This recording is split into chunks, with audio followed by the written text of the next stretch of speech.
to know, seeing the power of God and what he had done, was saying the first thing I need to do is let God know how much I appreciate him, how much I love him, and that the first thing we want to do is build a place where we can worship God. The godly seed and line of believers have always had their set place to worship. And as believers, we have a set place that we worship. We call it true love. So you see, there's always to be a place of worship. So now, in the Old Testament, the godly line of believers worship God primarily at altars and approach God through the sacrifice or the shed blood of animals.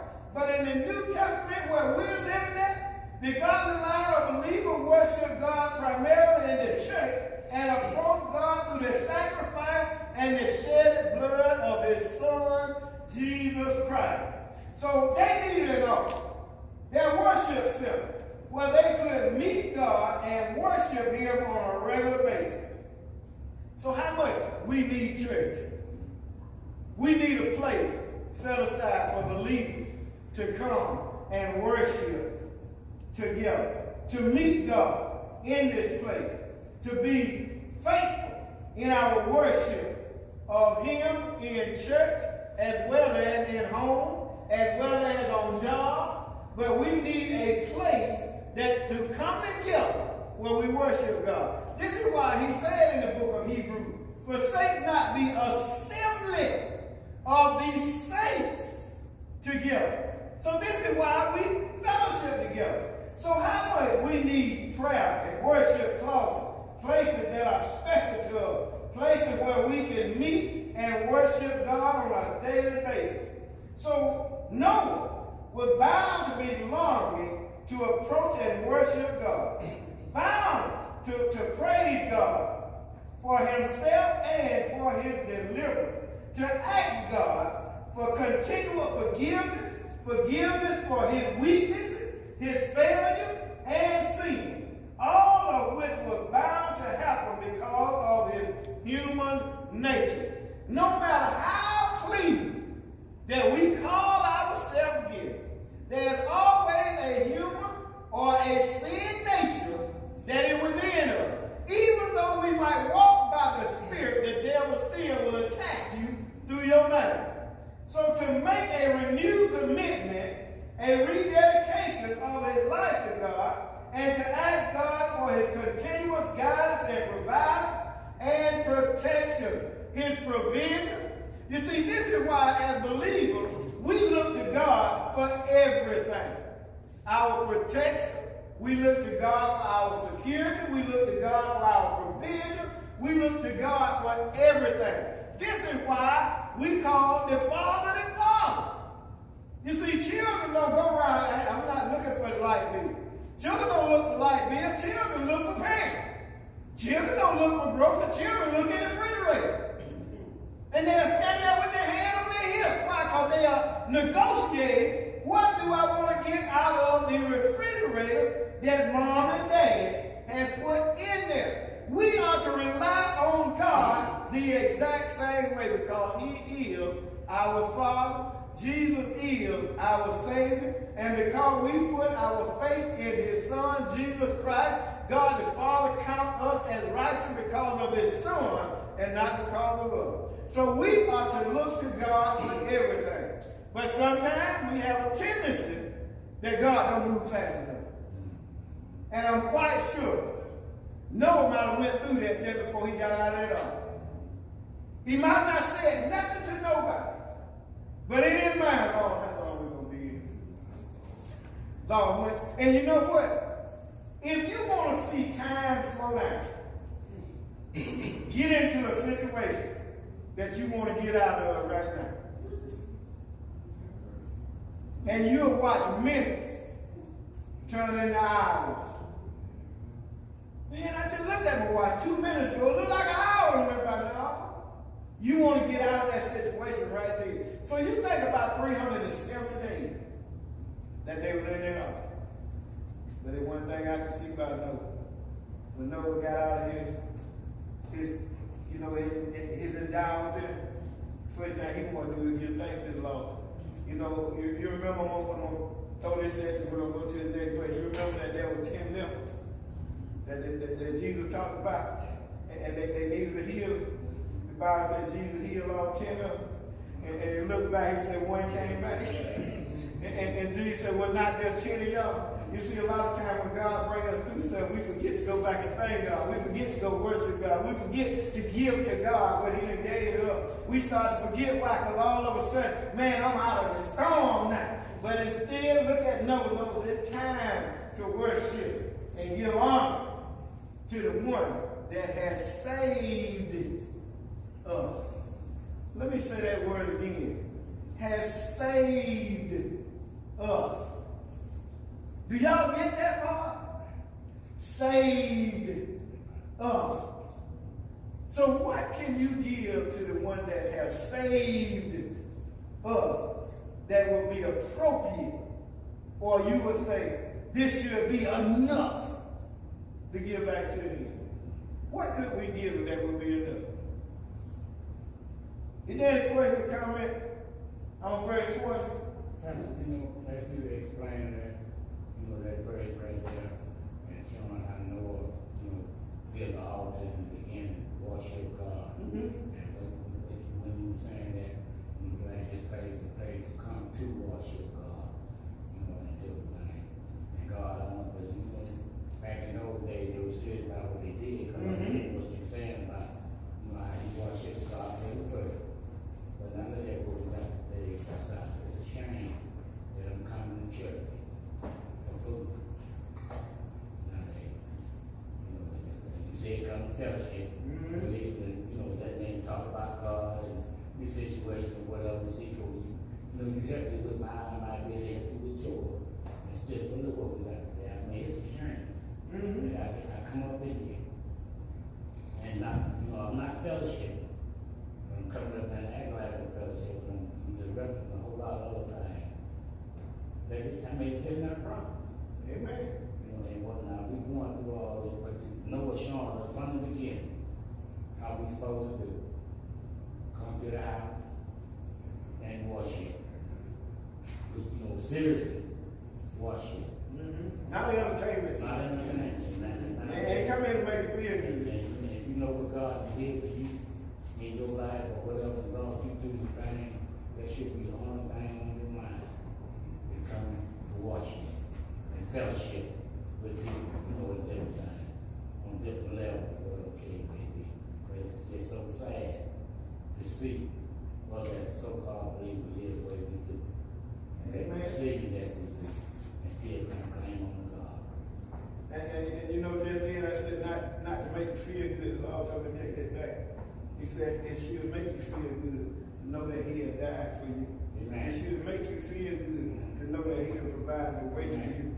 It should make you feel good that he done gave you a word to cut away all the things that's going to keep you away from him. It should make you feel good when you can look in the mirror and see that there's some problem and you fix those problems so you can be acceptable to him. See, that's why I got to go back and take that back out. It's not to come and make you feel good. It's not an entertainment center, but it should make us feel good to know that Jesus took your seat and mine and bore them on himself. Go ahead, D.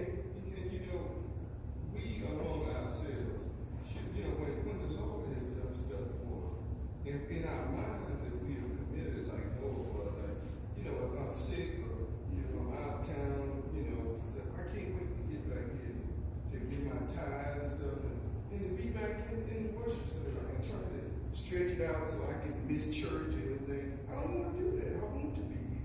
And that way, it's all about how we train our mind. It's a mind training. If you train your mind to be like that, it'll occur to you. You got to have that attitude of being grateful. Being thankful for things. That'll get a problem. Noah definitely had an attitude of obedience to God. Because during all that time he was preaching and nobody was listening to him, he kept right on. And you got to be committed and train your mind to be like that. Amen. Go ahead, brother. I'm just like on feedback out of what's they saying, like, it's like we got the one is like, this is the holy Bible.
brought something to my remembrance.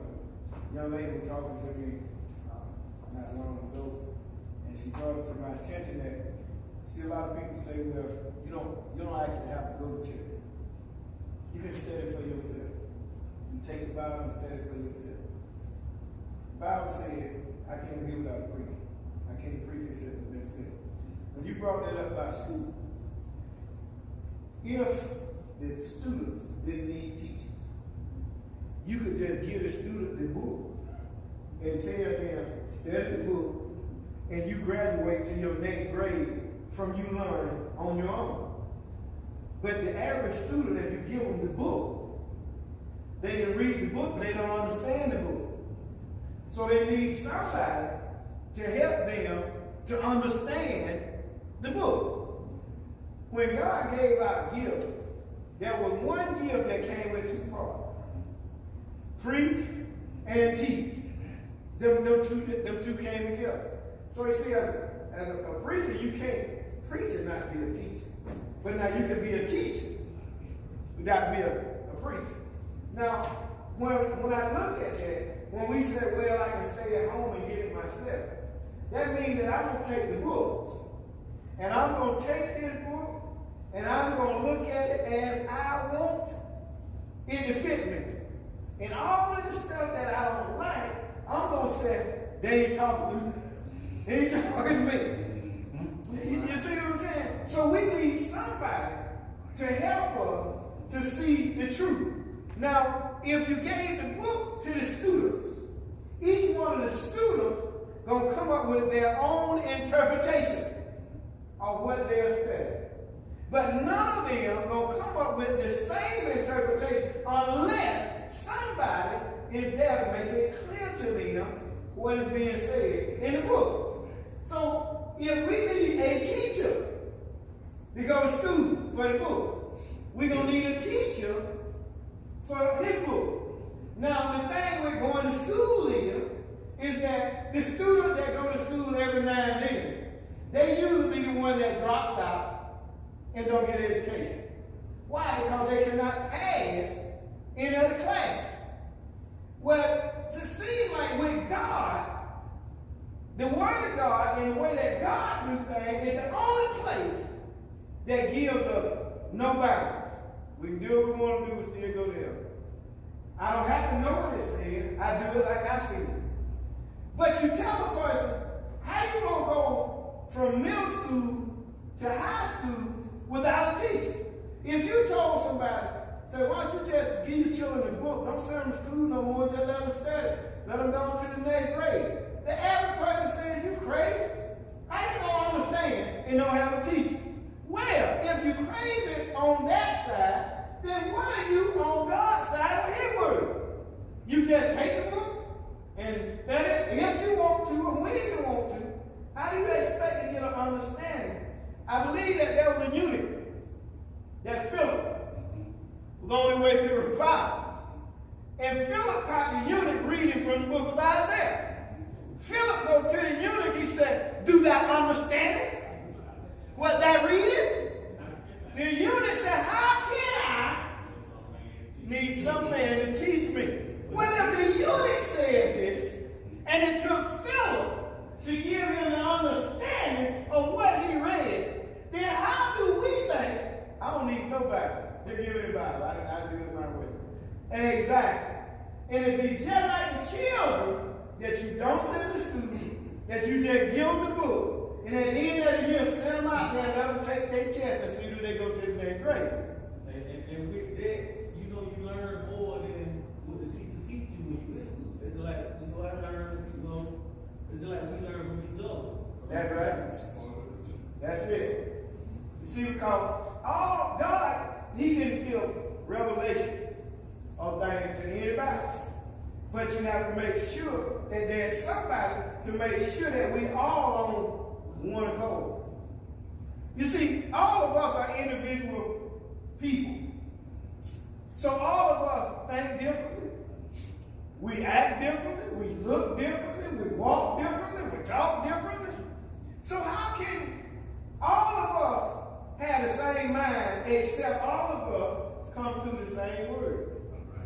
That's the only way that you can take a body of people and make them into one. It's through the word of God. Now let me show you one other thing about Noah, and we're going to go to the next word. Look at this now. Y'all need to think about this. 370 days. Noah been in this box. The animals that he put in there, he put some in that they going to have meat. Are y'all understanding me? So now here it is, 370 days later, he get out of the ark. And the only thing he got now is that meat that was in their ark. The average person would have said, don't you be killing them animals. We got to kind of scratch these animals so we can have something to eat until the seeds that we plant start to grow. Until the animals start to repopulate. But right off the top, Noah said, I'm denying myself. I'm denying my family. Look at it. He said, and took of every clean beast. Not one. Listen to it. Every clean beast. That's one of every one of them. And then he said, and every clean fowl. One of every one of them. Y'all get this all day. The average person would have said, take one of them beasts. We're going to sacrifice that to the Lord. And that ought to be enough. Mm-hmm. I'm saving the rest for who? Me. Who? Me.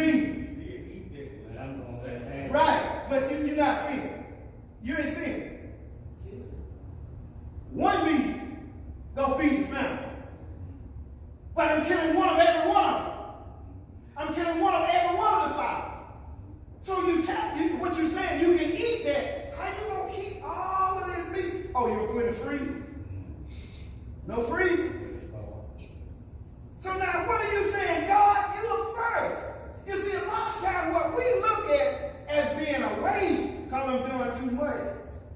Noah said, I can't do enough. Everyone. Let's look at the scripture. He said, took every clean beast and of every clean fowl and offered burnt offerings on the altar.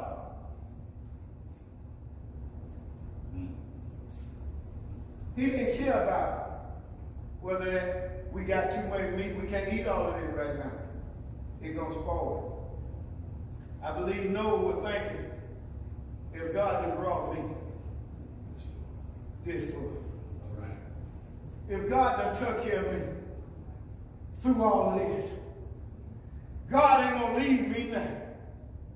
And I can't give God enough to let him know how much I thank him for saving me from his judgment. Any question comment on verse 20? If not, let's go to verse 21. Verse 21. The Lord smelled a sweet savor, and the Lord said in his heart, I will not again curse the ground anymore for man's sake, for the imagination of man's heart is evil from his youth. Neither will I again smite anymore everything living as I have done. Now look, he said, and the Lord smelled a sweet savor. Right now. What made it so sweet? Look how this man honored me. Look how this man give more than enough for him to eat right there. Look how this man gonna trust me. Woo, what a sweet saint in the nose of God. How many of us make sacrifices like that? That God said, woo, that smells so good in my nostrils. God, great pleasure with Noah's sacrifice and God's great promise to Noah and the human race. God saw Noah as he stepped out of the ark upon the earth. He saw his fear and apprehension. God saw the horror of Noah when he looked around upon a devastated and barren earth, covered will scatter debris everywhere. Noah mind wondering if God would launch the judgment or flood again, and he and his dear family were still of Adam's race, still sinful and sure to sin in the future. God saw Noah's great sacrifice, the great sacrifice of dozens of animals, all in faith, his trusting God to accept the animal sacrifice on behalf of himself and his dear family. God was pleased, greatly pleased. His holiness and wrath against sinful man was soothed, satisfied with the sacrificial offering made by Noah. What pleased God was what the sacrifice symbolized and pointed to. The sacrifice of Jesus Christ upon the cross. God saw beyond the animal sacrifice to the death of his Son, the Lord Jesus Christ, for the sins of the world. God promised to never again curse the earth with a flood despite man's depravity and sinfulness. Because of the great offering made by Noah, which symbolized the greatest sacrifice of his Son, the Lord Jesus Christ, God purposed to never again destroy life upon the earth with a universal flood, neither man nor animal. God had made a promise, because naturally, when Noah stepped out of there, you know his mind had to think back, what if I messed up? Is he going to destroy all of it? I know he got the power to do it. I already seen it. So what did God do? God soothed his conscience. Don't worry about it. No, I ain't going to do that no more. Not when a universal flood. You know, we have floods in parts of the earth. We see it all the time. But not one to destroy the whole earth. I believe that he said, won't be water that time. The next destruction comes, it's going to be fire. And the one thing I know about fire, fire burns up everything. Huh? Yes, sir. That is correct. So, Noah, mind was easy to know God had made him a promise. You know what I love about God? Whatever he said he's going to do. So when God encourages you with something, if he said, I believe it. Now, I'm just crazy enough to believe it don't make no difference how supernatural it might sound, how unnatural it might sound. It don't matter. Because the God that I'm talking about, he can do the supernatural. He can do the impossible. Matter of fact, he can just do anything. Except two things. What it is? Them the only two things God can't do. He can't lie, and he can't fail. The reason he can't lie, because he's perfect. The reason he can't fail, because he's perfect. So he can't do them two things. I heard a person say one day in the church, say, God can do anything. I almost got up and said, except two things, like one man said, don't do that. They're not going to understand.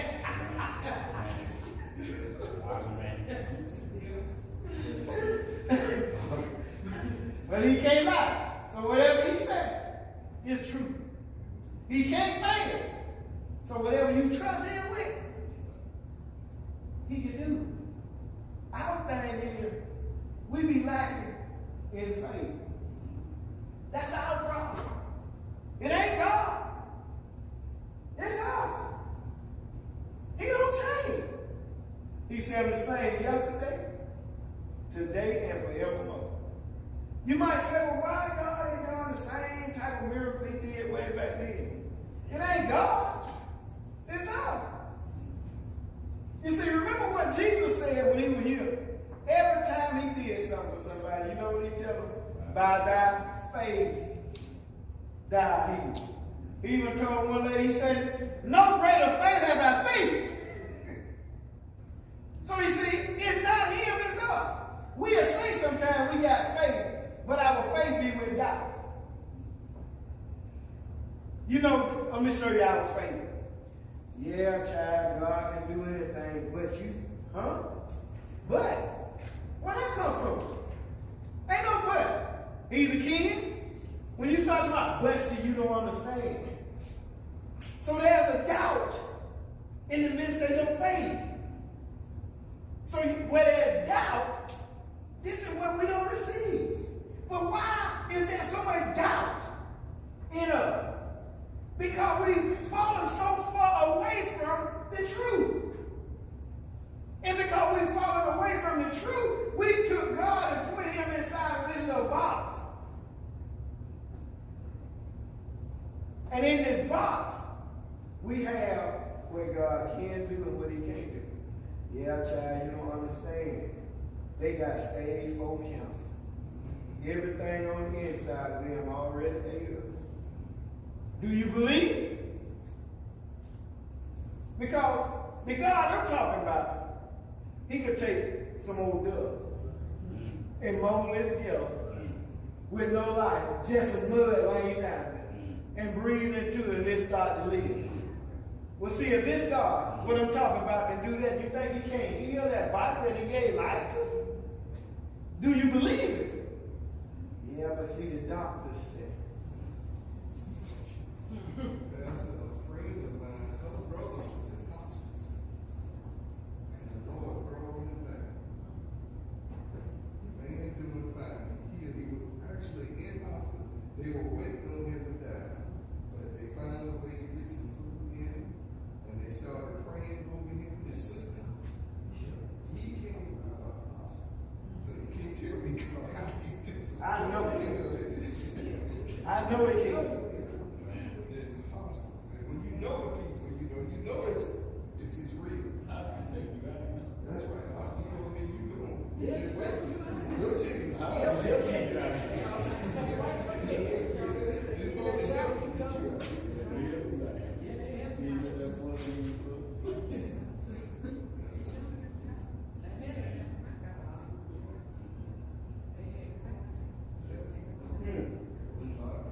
believe we got witnesses, right? We got witnesses just like that, right? I ain't got to wonder about it. The doctor said everything is dead. Everything inside is dead. Ain't nothing we can do, but we're going to go in and look. Gonna take 7, 8 hours or something for the surgery. They go in, take everything out, lay it on the table, come back and say, I can't see nothing wrong with it. I thought y'all said it did.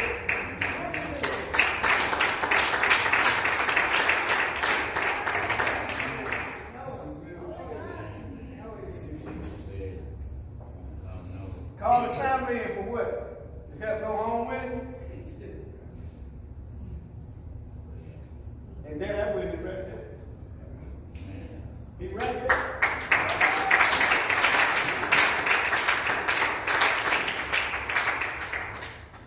30 minutes when it's up there. Matter of fact, I couldn't go to the bathroom time and they already come back.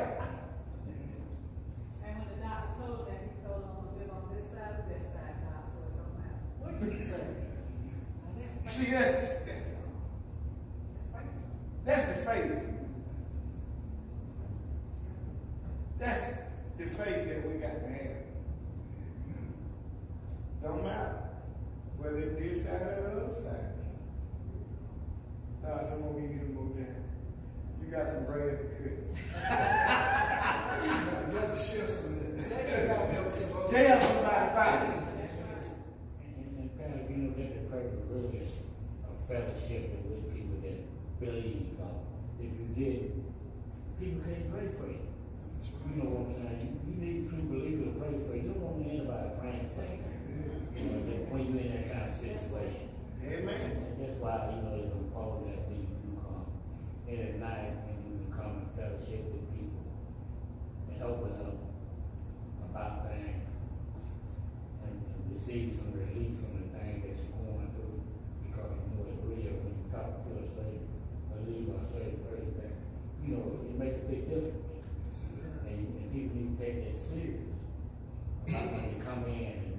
fellowship in different times. And I do. I'm serious because I know the way that God can do.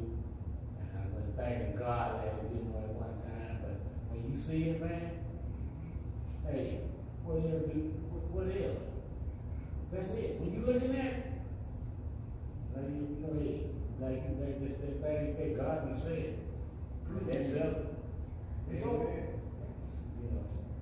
So it's just, I just want to spread how important it is when you come in and like doing the other folks, they get it understand. Yeah, I read the Bible, but I didn't read it. And then when I started coming to church, man, some of that stuff you started preaching about, yeah, it makes you just want to leave and we don't want to outside. So, you know about me knowing, you know, like now, he got rid of what? You know, you said, like you said, and about little man, him or whatever, God knows.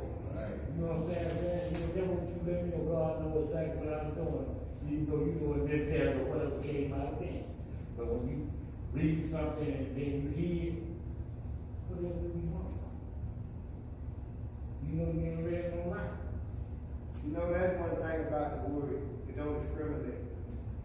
And the word will find all of it. Yes, sir. The word, when I said, and y'all know that this is a complete circle, that's including me. And when the word speaks to me, it's up to me to receive it or reject it. And when God goes speaking to me, it's like He spoke to me sometime. I remember back from my mind got right. My wife went to tell the preachers my business. And then gonna set me up and bring me out here to a revival.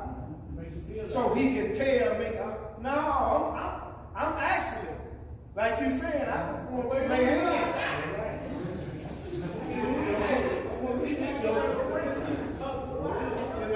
And accuse her.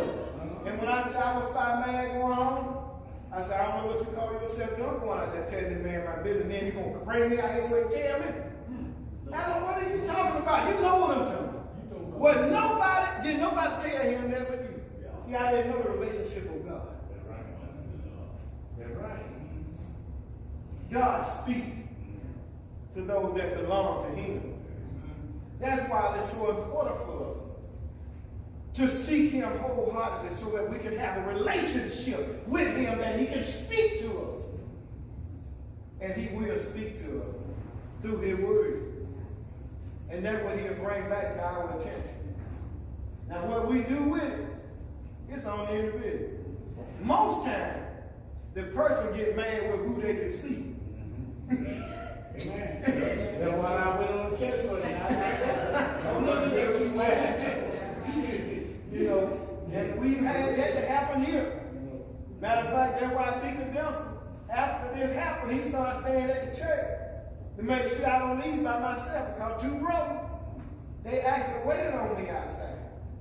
Because he walked in, and I just had got up to start preaching. And he said that I started picking on him. He thought he was so important that when he walked in, I got to take the message. Oh, this so-and-so here, let me preach about him. God done gave me a word before I got here. If you have to walk into it, don't look at me. I'm not that intelligent. Look at him. But don't put your boxing gloves on me. You know what I'm saying? The word of God defines it. I mean, it's just that simple. I mean, there's nobody it don't find.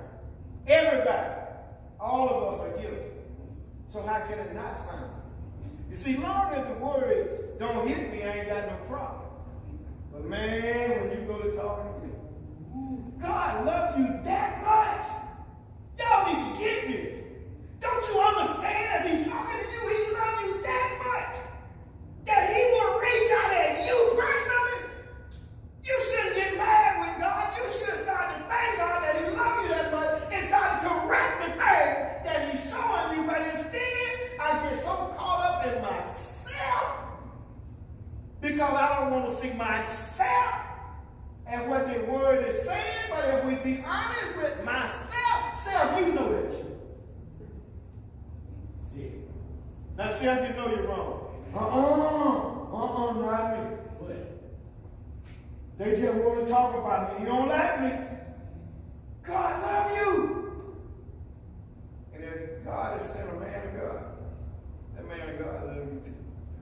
It ain't many folks that love you enough to tell you the truth. They'll tell you what you want to hear so that they'll keep you liking them.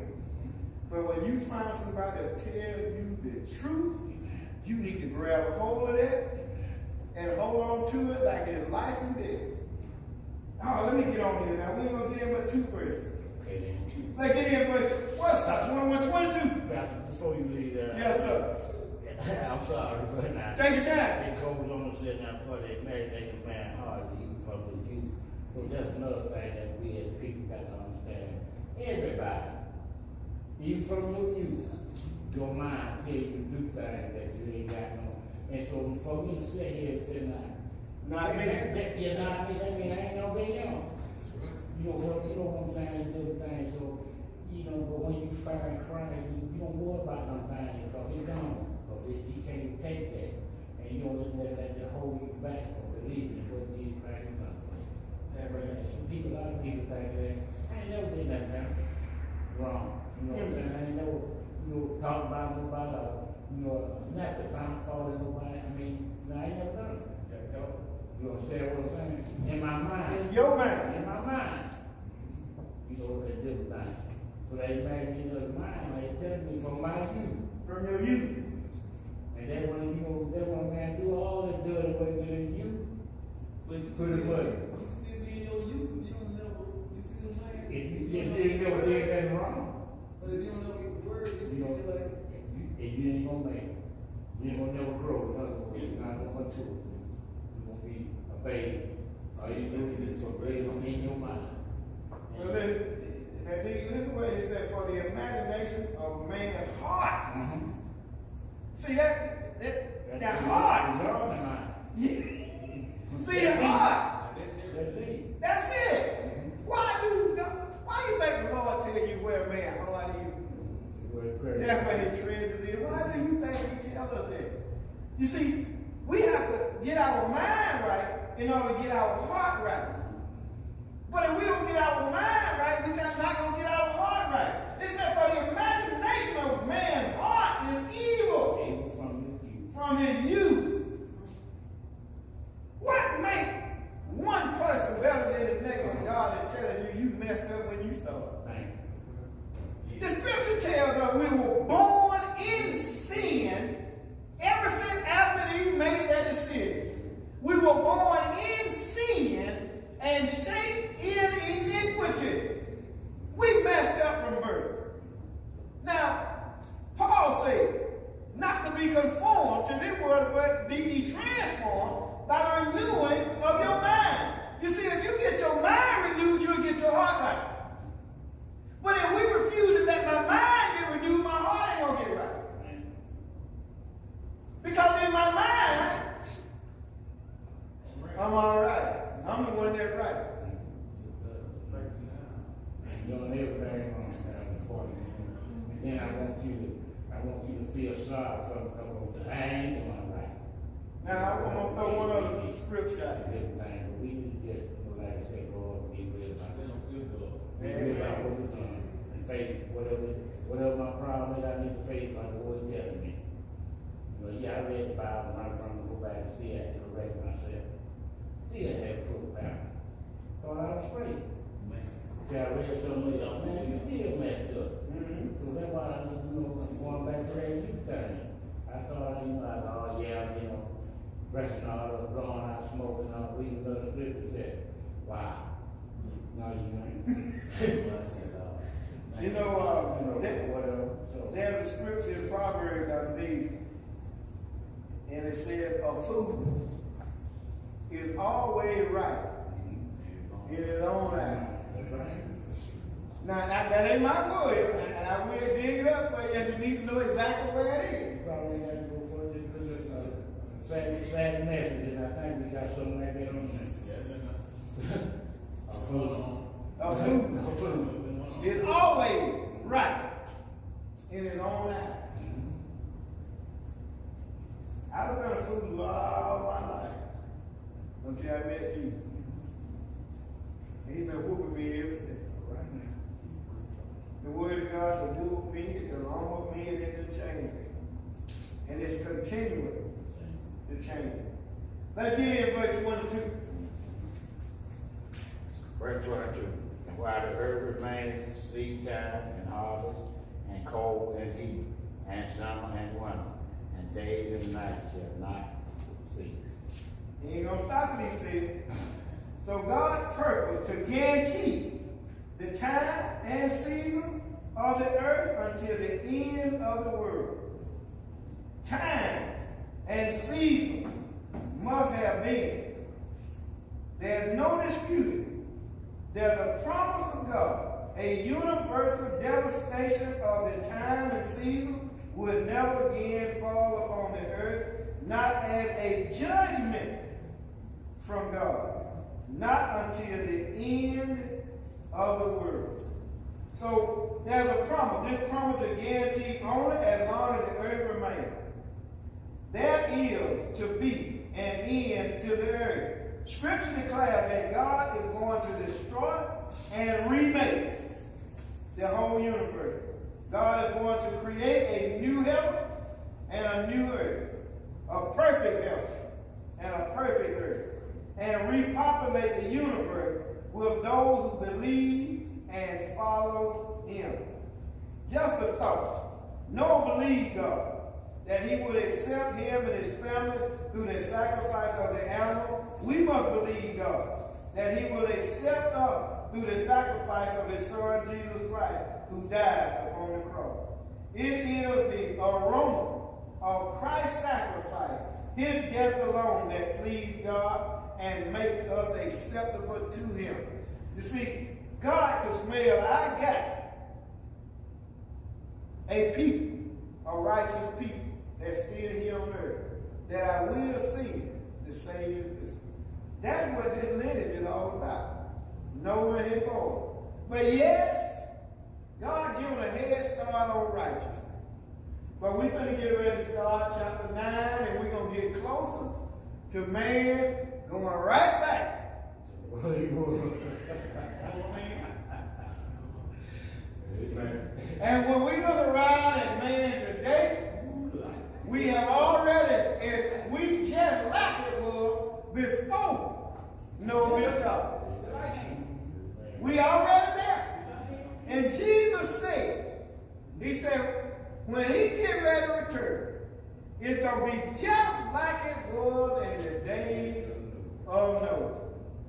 Now, when we look at the world then, and we look at how the world is now, even the church, that the believer, he said in the last days that there will be a great falling away. So now falling away means that you first were there. You see, you can't fall from a place you wasn't. They was already there. So who has fallen away, the church?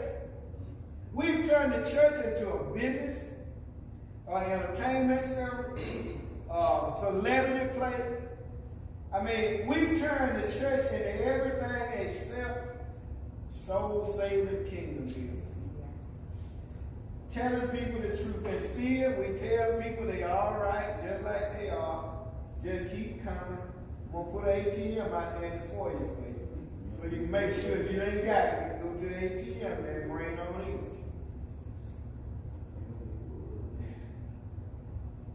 The time of Noah, church, we need to look around. Let me tell you one other thing about this. We're living in the time of Noah. Ain't none of us got time to be playing games. You ain't got time to be going back to where God has brought you from. You ain't got time to be experimenting with things that you know is wrong because everybody else is doing it because of the peer pressure of other children. Because when that flood came, there were grandparents, parents, children, and babies that died. Don't think one time because you're a child, you're of age, You done learned better that you can't go there. When we make the decision, knowing better, and true love the children here, y'all know better. Now whether you do better or not, that's on you. You might go to school and get with the wrong with the kids, and you know, mom and dad ain't around, granddad and them ain't around, the church ain't there, and all the rest of the girls and guys, they doing this thing, it looks so good, it shines like gold. What if Jesus come back? You look around for mom and dad and grandparents, they gone, and you talk about where they went. You already know. Don't get left behind trying to go along with the crowd. Don't get left behind because we too stuck to give up our selfish ways. We need to do more time studying. We need to do more time praying. We need to do more taking the headphones out of our ears, young folks. Snapchat and chit-chat, all the other chats. You know, what y'all get on the YouTube, the Facebook, the facial, or whatever it is. Don't matter what y'all get a name for. All the business in the world, y'all know about. But what about the business of God? And some of you all, young people, that just might be in the 9th grade, probably read better than you. So what excuse do you have to tell God, well, Lord, I just, you know, I really, Lord, see, you ain't understand that them guys out there on Facebook, I had to find out everybody's business. So-and-so was going with so-and-so, and they were fighting about so-and-so, and somebody stole so-and-so, and so-and-so got shot, and I need to keep up with all of the news. Well, what about that? Go ahead, Dave. I just want to say to you see how Noah displayed his commitment to God. With them, they got to start now. Now is the time to start developing faith. You got to trust God. What bothers me is our children have a spirit of fear. You know, and that's just not good for any child. To have a spirit of fear about anything, because that means you don't trust God to keep his word when you got a spirit of fear. You know, when we were too stupid to be afraid. I know I was. Thank you. Because we got thrown in this situation. Yeah. I had to go down in the well and clean the well out. We got forced in the situation. What we know that God took you out. We are a living example that God will take care of you no matter what. And you got to start developing that faith now. You really do. You got to develop that faith now. You got to show him that you're going to trust him. And you got to pray about whatever it is that you're afraid of, whether you're being bullied, and all that stuff you got to pray about. And start developing a relationship with God now so he can show you that he will lead you and he'll protect you so you will grow in the faith. Like we have. That's what you got to do. It ain't no substitution for that. I mean, that's just the way it is, period. You cannot substitute that. Fear is not compatible with faith. The two of them can't exist in the same place. So y'all got to realize that. You got to take God at his word and try. Amen. Amen. And I like the way that you said that about fear. And we live in a society today where you got 9, 10-year-old, they got Tech 9, they got 9mm, and they don't mind pulling and shooting. But when you have a relationship with God, remember what the message was about Sunday. When he said that you live by the soul, you die by the soul. Now what was he telling Peter at that time? You see, the sword that you have pulled is the sword that gets you killed. So I don't have to carry my Tech 9 anymore because I got God. He said, no weapon formed shall prosper. He means just that. You got children not shooting in the school, but you got to have faith. And like he said, pray that God will protect you. But you need to make sure that you got a relationship with him, that you're not going against him, and you know you're going. Because I need to get along with everybody. I need the guys to like me. I need the girls to like me. I need to be popular in school. I'd rather be popular in heaven. And it's just something to think about. When he said no weapon forms shall prosper, he means just that. No weapon forms shall prosper.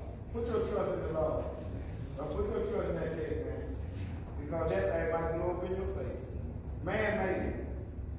God will take care of it. If we learn to trust. And perhaps I'd like to say that on what Pastor and Dick was saying about the kids at Truelove. Now, you know, it's looking while they're kids. Now, y'all got the defect to protect yourself whenever that kind of stuff comes along. Bullying or whatever, because you go right in the woods. If somebody comes up to you and say you ugly, you call face back, because God ain't made you. You know, you look in the mirror before you get home.